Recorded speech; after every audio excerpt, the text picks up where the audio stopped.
Mes esam ekstremalaus fakyrų klubas Ugnies ženklai. Susikūrėm prieš biškį daugiau, gal už 3 metus.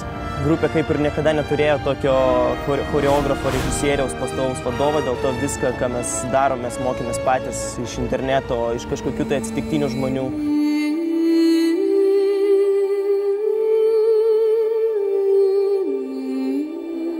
Tokie dalykai kaip smulkus kažkokie nudegimai pasitaiko gan dažnai, ten kas antrą, gal trečią, bet jos net nekreipiame yra dėmesį. Tenka sudalyvauti festivaliuose, įdomesnėse renginiuose, projektuose daroma kartu su teatru, pavyzdžiui, su gyvai, su grupėm. Iš tikrųjų, šitas klubas iš vis stengiasi neprisirišti prie nieko konkretaus, tai yra, kad būtų pakankamai lankstiem. Tai vienintelis dalykas, kuris svarbus, yra tai, kad jeigu mes kažką norim padaryti, mes stengiamės tai padaryti tiek gerai, kiek įmanoma.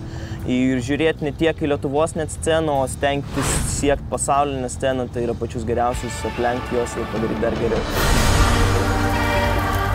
Šiame šou dalyvavimas labai įdomi patirtis pasirodo. Ypatingai jeigu pateksime į pusfinalį, jeigu pasiseksime, tai bus dar daugiau tos patirties ir dar įdomesnis mūsų šou. Daugiausiai bijom to, kad tiesiog per kamerą nebus perduotas visas tas ugnies žavesys, visa ta jos jėga, nes iš tikrųjų šitą dalyką reikia stebėti gyvai.